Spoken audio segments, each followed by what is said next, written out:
In the autumn of 1968, in a London courtroom, a woman took the stand against her own daughter. She was Ruth, Lady Fermoy, woman of the bedchamber to the Queen Mother, a fixture of the royal court for over a decade, a woman whose entire adult life had been built on discretion and loyalty. The daughter in the dock, in every sense but the legal one, was Frances Spencer. And the mother's testimony that day would help take 4 children away from her, including a 7-year-old girl named Diana. Grandmothers are supposed to be the ones who show up for you. This one showed up against her. To understand why, you have to go back to the beginning, to a marriage that was built for exactly one purpose, and a family that never quite forgave the daughter who almost didn't deliver it. Frances Roche married John Spencer, Viscount Althorp, at Westminster Abbey on the 1st of June, 1954. She was 18 years old. He was 30, a decorated naval officer and heir to an earldom. The Queen attended. So did the Duke of Edinburgh and the Queen Mother and half of aristocratic England. Frances wore a gown the color of camellias, with the Fermoy family tiara in her hair, and carried lilies of the valley down an aisle in one of the most recognizable buildings in the world. Photographs from that day show 2 families merging at the absolute center of English high society, the Spencers, custodians of Althorp and centuries of land in Northamptonshire, the Fermoys, courtiers to the crown itself, close enough to the royal family that Frances's own mother would go on to serve inside the Queen Mother's household for the rest of her working life. The bride's mother, in fact, was already most of the way toward becoming exactly that kind of figure. Ruth Roche had been born in Scotland in 1908, trained as a concert pianist under the celebrated French teacher Alfred Cortot, and married Frances's father, the 4th Baron Fermoy, in 1931, a union that quietly moved her from the world of professional music into the outer edges of the royal circle almost immediately through her husband's friendship with the future King George VI. By the time Frances stood at that altar in 1954, Ruth Fermoy's own path into formal royal service was already underway.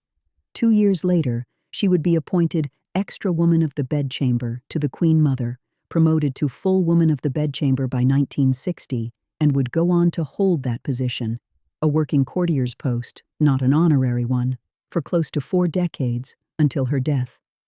She would found a music festival in King's Lynn that folded neatly into the Queen Mother's own social calendar at Sandringham and collect royal honors across the following 30 years. Whatever else she was to Frances, she was, by any measure, one of the most quietly influential women inside the royal household of her generation. Millions of people now know Ruth Fermoy primarily through a television dramatization, which portrays her coaching a young Diana in the manners and comportment expected of a future royal bride. It's worth being clear about what is and isn't verified here. There's no solid historical record confirming that particular grooming relationship played out the way the show depicts it. What is verified, in court records and in the accounts of biographers who covered the family for decades, is the version of Ruth Fermoy this story is actually about. Not a gentle tutor preparing her granddaughter for a role, but a mother who once stood up in a courtroom against her own daughter on behalf of the institution she'd spent her life serving. What none of the guests in the pews that day could have known was that the marriage they were celebrating existed, in the practical terms that governed families like this one, for a single purpose: to produce a son, an heir to the earldom. Everything that followed, every child, every silence, every eventual courtroom, would be measured against whether that single requirement was met. It very nearly wasn't. In January of 1960, 6 years into the marriage, Frances gave birth to a boy. He lived only 10 hours. The cause, later understood to be underdeveloped lungs, was not something the medicine of the era could do much about, and there was no real space, in a family and a culture built around composure, for Frances to fall apart in public over it. She was expected to recover and to keep trying. Not long afterward, she became pregnant again, and lost that pregnancy too, privately, telling almost no one, carrying the guilt of it alone for years. Her biographers would later describe a woman convinced, however unfairly, that her body had somehow failed at the one job that mattered most to the people around her. Two daughters had already arrived by then, Sarah in 1955, Jane in 1957, each one in the arithmetic of an earldom that could only pass through a son, technically a disappointment before she had even opened her eyes. On the 1st of July, 1961, at Park House on the Sandringham estate, a house the Spencers rented from the royal family itself, close enough to Sandringham that the Queen herself sometimes walked over to visit, Frances gave birth again. A third daughter. The story that has followed the family ever since is that her parents were so certain this child would finally be the son they needed that they hadn't settled on a girl's name in advance. It took several days, the story goes, before anyone officially called her Diana.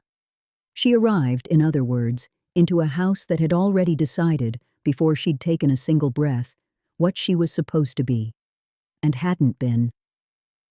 Within the household itself, though, this wasn't a story of open cruelty toward a small child who couldn't understand any of it yet. One of the nannies who cared for Diana in those years, a woman named Inga Crane, would later describe her as remarkably affectionate, very, very cuddly, in her words, a warm, easily delighted toddler who hadn't yet absorbed the weight of what her own birth had meant to the adults around her. The family even had a private nickname for her, born out of a certain regal bossiness she showed even as a small girl. They called her Duch, short for Duchess, half fondness and half gentle mockery of a little girl who already seemed to expect to be taken seriously. Just across the fields, the royal family spent their own holidays at Sandringham, and Park House sat close enough to the main estate that the Spencer children grew up in and out of royal company almost by accident. Diana played, as a small girl, with two boys not far from her own age who happened to be Andrew and Edward, the Queen's younger sons, without any particular sense at 4 or 5 years old of what that kind of proximity would eventually come to mean for her own life. For a few years, it was an unusually charmed kind of ordinary. 3 years after Diana's birth, in May of 1964, Charles Spencer was born, a son. At last, the line was secured. The marriage had technically succeeded at the only task it had ever really been asked to perform. But by then, underneath the manor's perfectly composed exterior, that marriage was already coming apart. John Spencer had a temper. Diana herself would describe this decades later, in a taped account she gave to her biographer that wasn't published until years afterward. She remembered one particular afternoon with total clarity, her father's hand striking her mother across the face, and Diana herself hidden behind a door nearby, small enough that neither parent noticed her there. She was old enough, though, to never forget what she'd seen. That's the detail that doesn't fit the postcard version of an aristocratic childhood at Sandringham. A little girl behind a door, learning long before she had the words for it that this house, this beautiful, historic, envied house, wasn't as safe as houses like it were supposed to be. By 1966, Frances had met someone else. Peter Shand Kidd was a businessman with interests in Australia, heir to a wallpaper fortune, married himself at the time to someone else entirely. What began as an acquaintance became, within a year, something Frances could no longer pretend not to feel. In 1967, she made the decision that would follow her in the press for the rest of her life. She left her husband. She took her two youngest children, Diana and Charles, and moved with them to London, away from Park House, away from the marriage, toward whatever came next. For a short time, it looked as though she might be allowed to keep them. Then came Christmas. The two youngest children traveled to Norfolk that December to spend the holiday with their father, as arranged. When the holiday ended, John Spencer refused to send them back to London. No warning, no negotiation. Frances's own children, simply gone from her custody, and the machinery of the family, and soon the courts, already beginning to turn against her before she had fully understood what was happening. The official record would later frame this as a custody dispute. From where Frances stood, it looked like an ambush dressed up as a family visit. What happened next is the part of the story this family has spent more than 50 years not talking about. The case went before the courts in 1968, under a system of divorce law that England was, at that exact moment, in the process of abandoning. For decades, English divorce had run on fault. Someone had to be found guilty, someone had to be found blameless, and custody followed the verdict almost automatically. A mother who had left the marital home for another man walked into that courtroom already halfway condemned by the law itself, regardless of what kind of mother she actually was day to day. Less than a year later, in 1969, Parliament would pass the Divorce Reform Act, finally allowing couples to divorce without assigning blame at all, a change that came, for Frances Spencer, just late enough to do her no good whatsoever. She had the singular misfortune of being tried under the old rules, in what would turn out to be nearly the last moment those rules were in force. And John Spencer's legal team needed a way to portray Frances, a mother actively fighting to keep her own children, as exactly the kind of guilty party that system was built to identify, an adulteress who had abandoned her family for another man, unreliable, unfit to raise them. That portrayal had a running start before the case even reached a judge. In the social world Frances came from, a woman who left her husband for another man had a word for her, and it wasn't a kind one. She was a bolter. The same term the same circles had used for a generation to describe any wife who walked away from an aristocratic marriage, regardless of the reasons behind it. The word did a great deal of quiet work. It didn't ask why a marriage had failed, or what a husband's temper might have had to do with it. It simply filed the woman under abandonment and moved on, and by the time Frances's case reached a courtroom, much of fashionable Norfolk had already reached its own verdict, without hearing a word of testimony. On paper, it should still have been a difficult case to make. A mother contesting custody rarely looks, to a judge, like a woman who doesn't want her children. Then Ruth, Lady Fermoy, walked into that courtroom and testified against her daughter. Not a stranger brought in to speak to Frances's character from a distance, not an employee or a family friend with an axe to grind. Her own mother, the woman who had raised her, who had stood beside her at that Westminster Abbey wedding 14 years earlier, radiant with pride, took the stand and helped hand her own grandchildren to the other side of the case. We don't have a transcript of exactly what Lady Fermoy said that day preserved in the popular record. What we have is the outcome and the accounts of biographers who spoke to people close to the family in the years afterward, that her testimony was decisive, that it gave the judge exactly the character evidence he needed to rule the way the Spencers wanted him to rule, that a mother who might otherwise have kept at least partial custody instead lost nearly everything, in large part because her own mother had stood up in public and agreed with the other side. It worked. Frances's case was, in that sense, painfully ordinary for its moment. One of a great many custody rulings handed down across Britain in the 1960s in which mothers who had left unhappy marriages, often for entirely understandable reasons, were quietly categorized as unfit and separated from their children as a matter of course. What made this particular ruling extraordinary wasn't the outcome. It was the witness. In 1969, the court awarded full custody of all 4 children to John Spencer. Frances was left with limited access, visits, holidays, the outline of a relationship rather than the substance of one. To the children she had fought to keep. Sarah and Jane were away at boarding school by then, and old enough to understand at least the shape of what had happened. Diana was 7. Charles was barely 5. Sarah and Jane, old enough to have already been away at boarding school when the ruling came down, absorbed the loss differently than their 2 youngest siblings did, from a greater distance, with more of their own lives already underway. Jane, in particular, would go on to make a choice that closes its own strange loop in this story.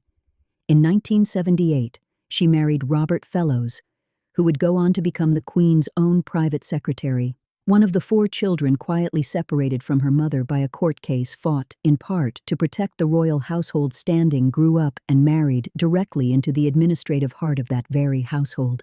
Whatever any of the Spencer children privately felt about the institution their grandmother had chosen over their mother, at least one of them ended up working inside its walls for the rest of her career. The disruption didn't end with the ruling, either. Diana was enrolled first in a small local school near King's Lynn, close enough to Park House that at least the geography of her life stayed familiar for a little longer. That lasted barely 2 years. At 9 years old, she was sent away herself to Riddlesworth Hall, a boarding school roughly 90 minutes from the only home she had ever known. At 13, she was moved again to Westheath in Kent, further still. One more transition in a childhood that had already taught her at 7 that the people and places she loved could be rearranged without her ever being asked. She struggled academically there, by most accounts, never especially interested in the classroom subjects the school prized. What she did excel at was almost the opposite of what had been done to her: swimming, diving, and above all, a school-organized program that took pupils to visit elderly residents and people with disabilities in the local community, a duty Diana reportedly took to with an enthusiasm that surprised the staff supervising it. A girl who had spent her own childhood being quietly rearranged by the adults around her grew, by her early teens, into someone who went out of her way to sit with people the world had otherwise stopped paying attention to. It isn't hard, looking back, to see the outline of the woman she would become.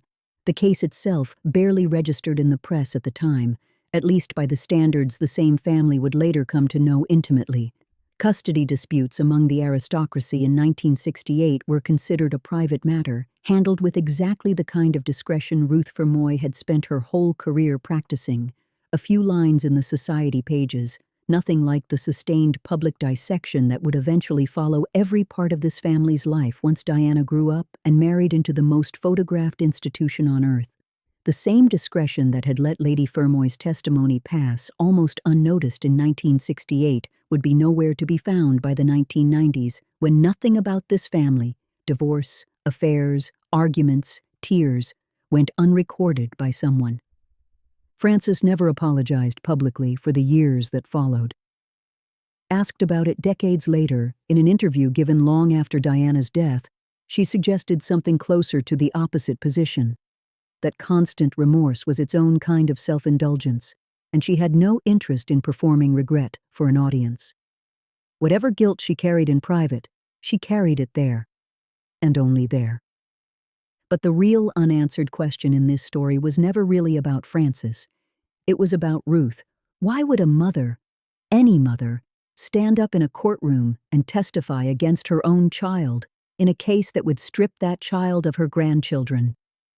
Biographers have circled this question for more than 50 years without ever fully landing on an answer that satisfies, and the honest version of events is that no one alive today can say with total certainty what was moving through Ruth Fermoy's mind as she took that stand, but the shape of her life offers a clue, even if it isn't proof. By 1968, Ruth Fermoy had spent well over a decade as woman of the bedchamber to the Queen Mother, not simply an aristocrat by birth, but a working courtier, a woman whose entire adult identity had been constructed around discretion, propriety, and unwavering loyalty to the institution she served. To a woman who had built her whole life around that kind of proximity to the crown, a daughter's affair and abandonment of a marriage wasn't only a private heartbreak, it was a scandal, one that reflected, in the tightly bound social world Ruth Fermoy moved through, on the family name, on the Spencer earldom, on everything she had spent her adult life protecting and being trusted to protect. Some who knew her in that period later suggested, gently and carefully, that when Ruth Fermoy stood in that courtroom, she wasn't really choosing between a stranger and her own daughter. She was choosing between her daughter and the institution she had served her entire life. And she chose the institution. It's worth remembering, too, that Ruth Fermoy wasn't only Frances's mother. She was also, by then, a woman who had spent over a decade walking the same corridors as the Queen Mother in houses lined with portraits of people who had made careers out of exactly this kind of discretion, publicly composed, privately unreadable, trained across generations to treat any hint of scandal as something to be managed rather than felt. It was the same unspoken code that would later hang over Althorpe itself. room after room of ancestral portraits watching over a household that had just been quietly rearranged by a courtroom decision, as if nothing underneath the surface had changed at all. If that reading is right, it wasn't the last time she would make exactly that choice. And the next time, more than a decade later, it would land directly on the granddaughter she had helped separate from her mother in the first place. But before that, there was the small matter of growing up in the aftermath, in a house that kept changing shape around her. Park House gave way to Althorpe on the 9th of June, 1975, the day John Spencer's own father died and he inherited the earldom in full. Diana was 13, weeks from her 14th birthday, and the move meant leaving the only landscape she had ever really known, the fields, the neighbors, the fragments of a life that had at least stayed geographically constant even as everything else around her kept rearranging itself. She would say, years later, that leaving Norfolk for Northamptonshire felt like a genuine wrench, because that was where everyone she had grown up with still lived. She didn't move into an empty house either. Not long after the family's arrival at Althorpe, John Spencer remarried, and none of his 4 children were even told the wedding was happening. He married Rain, Countess of Dartmouth, daughter of the romance novelist Barbara Cartland, and already a countess in her own right through an earlier marriage, in a quiet civil ceremony in London in July of 1976, and his own children learned about it only after the fact. One more decision made about their family, without them, by the person who was supposed to be protecting them from exactly that kind of surprise. What followed made the earlier tension with a distant, occasional mother look almost gentle by comparison. Rain set about redecorating Althorpe almost immediately, funding some of the work by selling off pieces of the estate's inherited art and furniture, paintings and heirlooms that had belonged to the Spencer family for generations, sold to pay for her own vision of the house. She imposed strict new household rules on Diana and her younger brother, the 2 children still living at home full-time.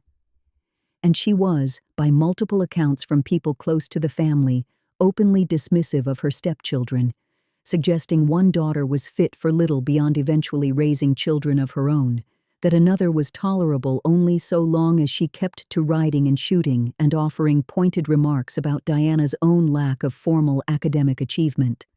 The children took to calling her, privately, a bitter little pun on her own name, Acid Rain, and Diana's verdict on her stepmother's effect on the household became a running joke among the siblings. Rain stopped play. The hostility didn't stay contained to words either. On at least one occasion, by widely repeated account, a teenage Diana reportedly pushed her stepmother down a staircase at Althorpe, a story that has never been definitively confirmed in every detail, but one that has followed the relationship ever since as shorthand for just how far beyond ordinary step-family friction things had gone. When John Spencer died in 1992, Diana is said to have had Rain's belongings packed up and put outside the house within weeks of the funeral. Taken on its own, it's simply the story of a blended family that never blended. Set against everything that came before it, a mother lost to a courtroom at 7, a grandmother's testimony behind that loss, it reads like a second version of the same wound. Another woman arriving to reorganize a household Diana had never had any say in. Another loss of control over who was allowed to count as family. Diana's biographers, the ones she spoke to directly, and the ones who reconstructed her childhood after her death, have consistently pointed back to this exact stretch of years as the origin of patterns that would define the rest of her life. A deep, sometimes desperate need for approval and closeness, an acute sensitivity to any hint of abandonment or rejection, a tendency, later observed by nearly everyone close to her, to attach quickly and intensely to people who showed her warmth and to come apart when that warmth was withdrawn. This isn't distant diagnosis. It's the repeated, consistent observation of the people who actually knew her, tracing a line back to a 7-year-old girl whose mother disappeared from her daily life because a courtroom and her own grandmother decided it should be that way. She would later describe her childhood in blunt terms of her own. Very unhappy, she called it once.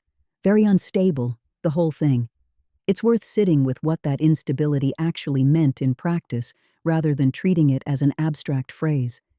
It meant a child who had already lived through one mother vanishing from her daily routine learning a few years later to brace for the same thing happening again with any adult who got close. It meant an unusually fierce loyalty to the handful of people who did stay, nannies, friends, staff, and an equally fierce, sometimes overwhelming reaction to anything that felt like rejection from them.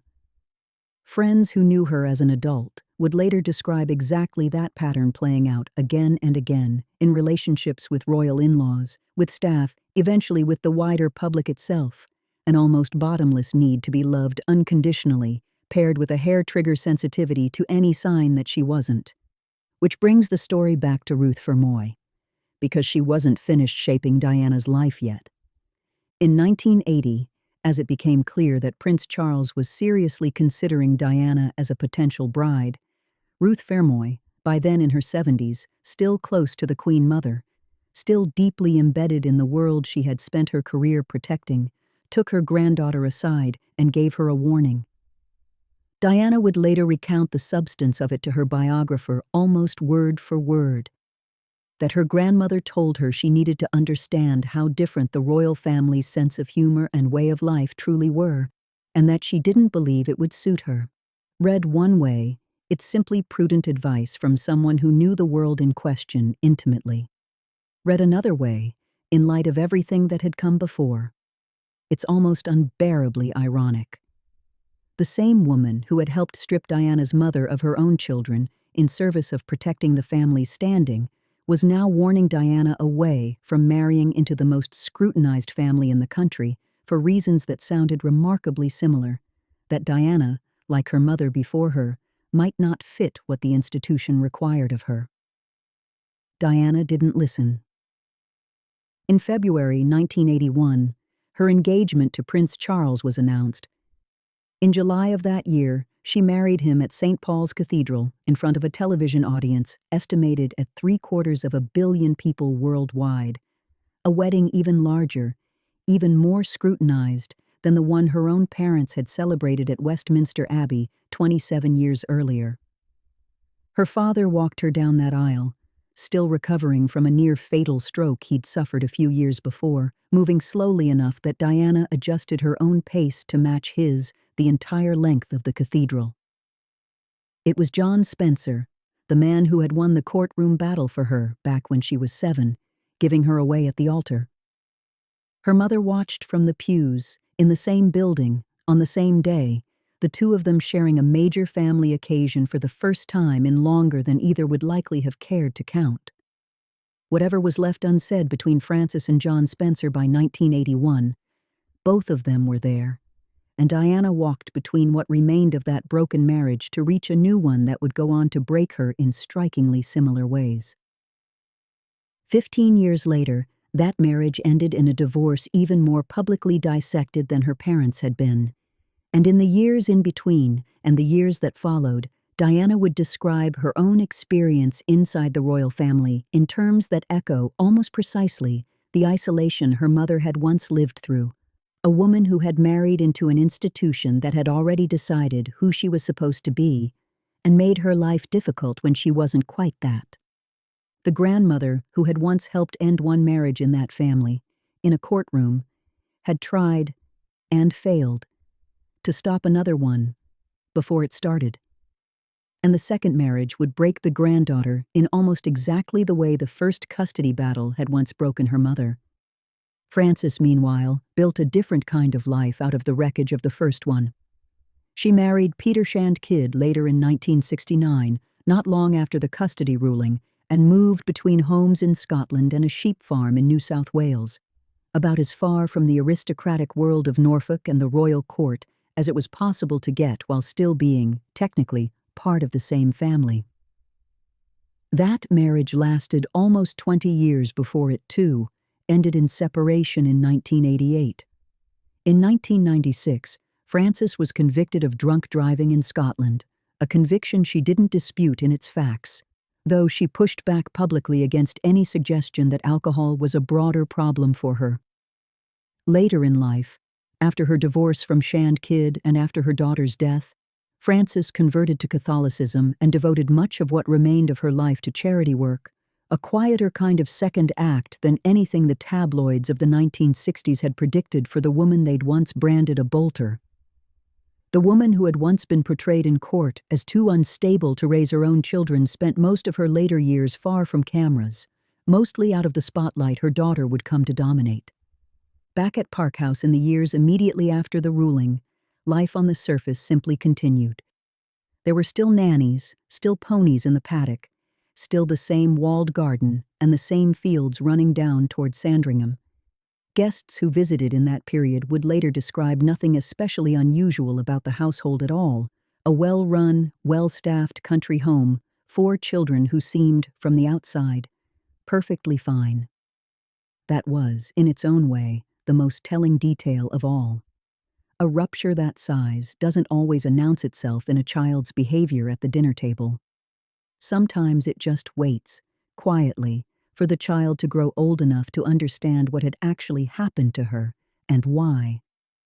But the relationship between Frances and Diana never fully recovered from what had happened in 1968 and 1969, and if anything, it grew more complicated, not less, as Diana became one of the most famous women alive.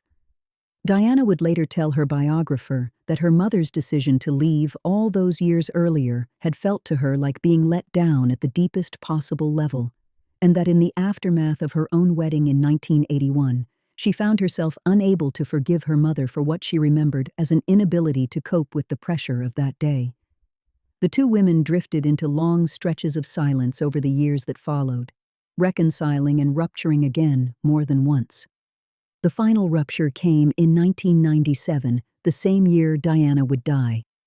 Frances gave an interview to a celebrity magazine in which she described Diana's loss of her royal title following the finalized divorce from Charles in strikingly positive terms.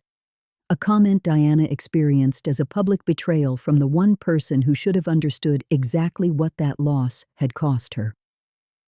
The two women were not on speaking terms in the months that followed. Years later, testimony given at her own butler's trial would confirm what many close to the family had long suspected, that Diana and her mother had not spoken to each other in the period leading directly up to the car crash in Paris that killed her. Frances had, by then, written to her daughter more than once, trying to close the distance between them. Diana, by most accounts, returned the letters unopened. There is one more turn in this story, and it involves the last person anyone would have expected to grow close to Diana in her final years, Rain herself. By the mid-1990s, as Diana's marriage collapsed publicly and her relationship with her own mother deteriorated past the point of repair, something unexpected happened with the stepmother she had spent nearly 2 decades despising. The bitterness between them, for reasons neither woman ever fully explained in public, began to soften. Diana started turning up at Rain's home unannounced. The two women were photographed together, lunching, shopping, behaving for all appearances like people who had chosen each other rather than been forced together by a father's remarriage decades earlier. By the last year of Diana's life, Rain, the woman once nicknamed for corrosion itself, had become one of the people Diana trusted most, filling something close to the space her own mother could no longer occupy. It's a strange kind of symmetry, laid out against the rest of this story. The mother who raised her lost her in a courtroom before she turned 8. The grandmother who helped make that happen tried, too late, to warn her away from a marriage that would go on to break her the same way. The stepmother she'd once tried to push down a staircase became, by the end, one of the few steady presences left standing. Diana spent her whole adult life being failed, and then unexpectedly held by the women who were supposed to be family to her, in almost exactly the reverse order anyone watching from the outside would have predicted at the start. Ruth Fermoy did not live to see any of this play out.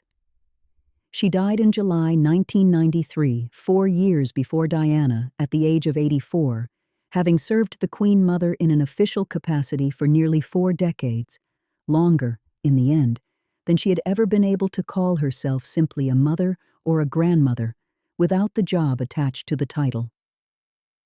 Diana attended the funeral. Whatever had passed between them by that point, the custody case that had reshaped her entire childhood, the ignored warning about a marriage that would go on to nearly destroy her the way it had once destroyed her mother's, the decades of complicated, unresolved loyalty running underneath the family's composed public face, none of it kept Diana away from that church. We know she was there. We may never know for certain whether, by the end, she had actually forgiven her. What we do know is what Diana did afterward, once she had sons of her own. Her brother would later recall one particular sentence Diana said to their own father years earlier on being dropped off yet again at boarding school as a small girl, a sentence so simple and so devastating that it explains almost everything that came before it in this story. "If you loved me," she told him, "you wouldn't leave me here." When William was born in 1982 and Harry 2 years later, Diana raised them almost as a direct answer to that sentence.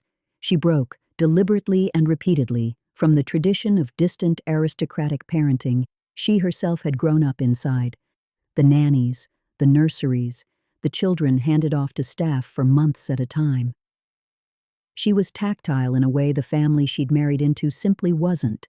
Regularly photographed holding her sons close, hugging them in public without a trace of royal reserve.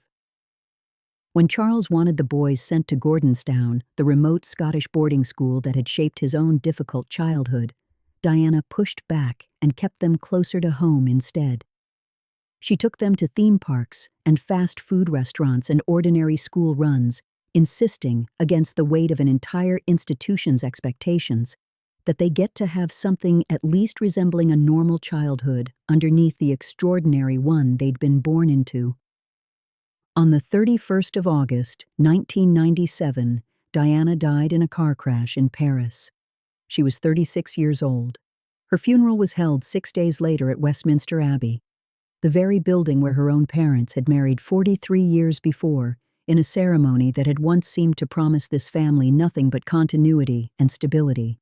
William, 15, and Harry, 12, walked behind their mother's coffin through the streets of London, alongside their father, their grandfather, and their uncle, Francis's own brother, Charles Spencer.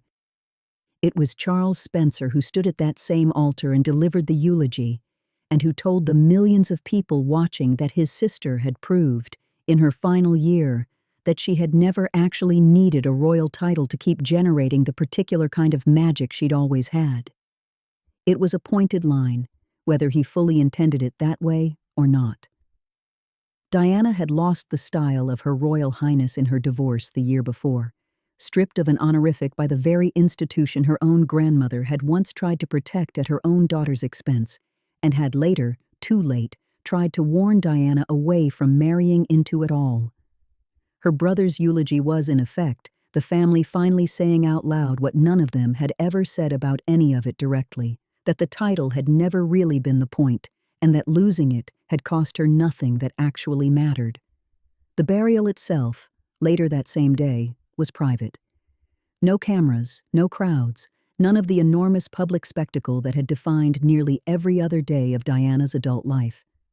Just her former husband, her 2 sons, her mother, her siblings, one close friend, and a clergyman, gathered at Althorpe to lay her to rest on an island in a lake on the grounds she'd once left as a heartbroken teenager, in the house her father's inheritance had forced the whole family into decades before.